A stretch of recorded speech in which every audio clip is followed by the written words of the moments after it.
Good morning बच्चों। कैसे हैं आप सब बच्चों? जैसा कि आपको पता है कि हमारे बोर्ड के एग्ज़ाम्स आने वाले हैं और उसके लिए आपको तैयारी करने के लिए कुछ इंपॉर्टेंट क्वेश्चंस को करना बहुत ज़रूरी है।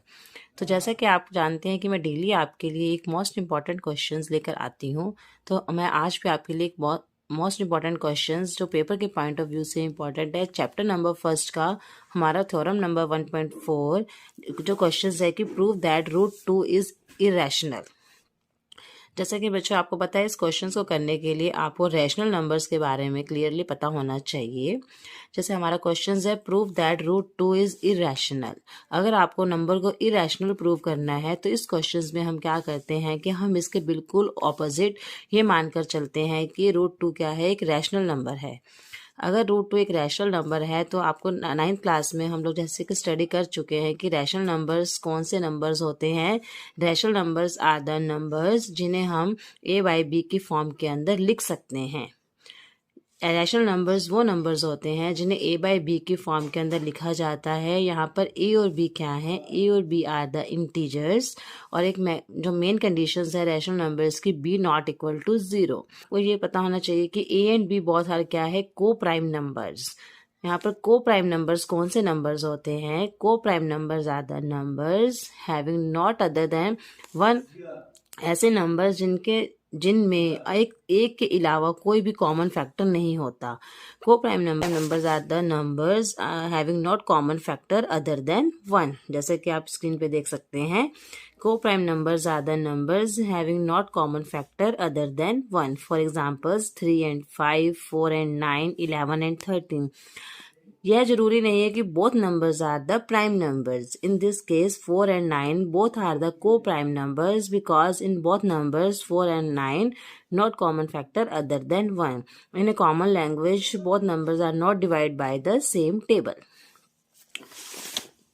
अब आप दोबारा से देखिए कि हमने क्या अज्यूम किया। वो ये अज्यूम्स कि रूट 2 इज रैशनल। अगर रूट 2 रैशनल है तो रूट 2 को हम क्या लिख सकते हैं, a बाई बी के फॉर्म में। यहाँ से आप क्रॉस मल्टीप्लाई करेंगे। जब हम इसको क्रॉस मल्टीप्लाई करेंगे तो root 2 b is equal to a। The next step is squaring on both the sides. आपने नेक्स्ट स्टेप में क्या किया, दोनों साइड्स में स्क्वेयर कर दिया।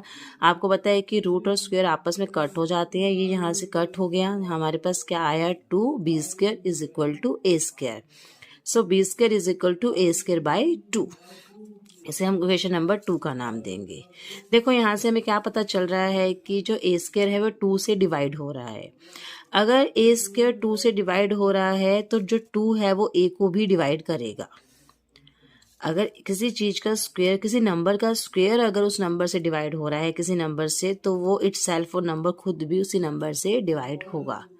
सो आपने यहाँ पर मेंशन करना है कि 2 divides a square then 2 divides a। अगर 2 a स्क्वेयर को डिवाइड कर रहा है तो वो 2 a को भी डिवाइड करेगा। So let us assume a is equal to 2c। c where c is an integer, where c is क्या है, कोई भी इंटीजर है, वेयर c एन इंटीजर। आप इस इक्वेशन को a is equal to 2c को हम यूज करेंगे सेकेंड इक्वेशन में। जब आप a की प्लेस पे 2c को पुट करेंगे, हमने सेकेंड इक्वेशन दोबारा से लिखी, b square is equal to a square by 2। Then b square is equal to a की जगह पे हमने रखा 2c का square divide by 2। Then b square is equal to 2 का स्क्वायर 4, c का स्क्वायर c स्क्वायर अपॉन में 2। Again यहाँ पर हमने क्या किया, क्रॉस मल्टीप्लाई किया, इस नंबर को ऊपर ले गए, ये आ गया 2b square is equal to 4c square. Then b square is equal to 2c square. ये कैसे हुआ, 2 के टेबल पे हमने इसको कट कर दिया।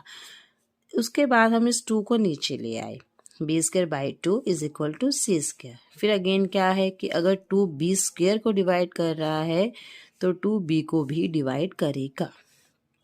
अब देखिए फ्रॉम इक्वेशन नंबर 2, जो 2 था वो a को डिवाइड कर रहा था। From equation number 3, 2 is also divide to b।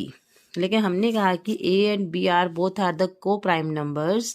अगर दोनों को प्राइम नंबर्स है तो ये दोनों एक ही टेबल पे डिवाइड नहीं हो सकते। वो सिर्फ एक, ओनली वन ही उनके अंदर कॉमन फैक्टर होना चाहिए। Clear? But according to equation number 2 and the equation number 3, the 2 divides a and b both. It means कि A and B have at least 2 as a common factor. It means कि A और B के बीच में जो एक common factor है वो है 2। लेकिन हमने तो जो कि माना जो को प्राइम नंबर्स हैं वो नहीं हो सकते थे, क्योंकि A and B both are coprime numbers. But ये सारी सिचुएशन किस लिए आई, क्योंकि but this contradiction the fact that the A and B have no common factor other than 1।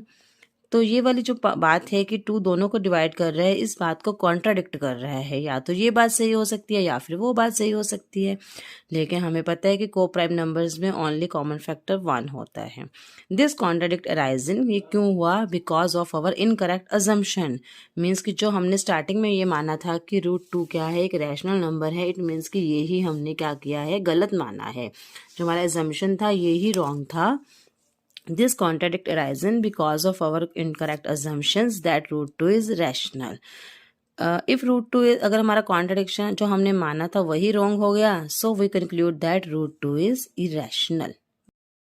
तो बच्चे इस तरह से आप √2, √3 एंड √5 इन तीनों में से कोई भी क्वेश्चन कर सकते हैं, और आपको एग्जाम के अंदर कोई भी क्वेश्चन आ सकता है, उसे इरेशनल प्रूव करो।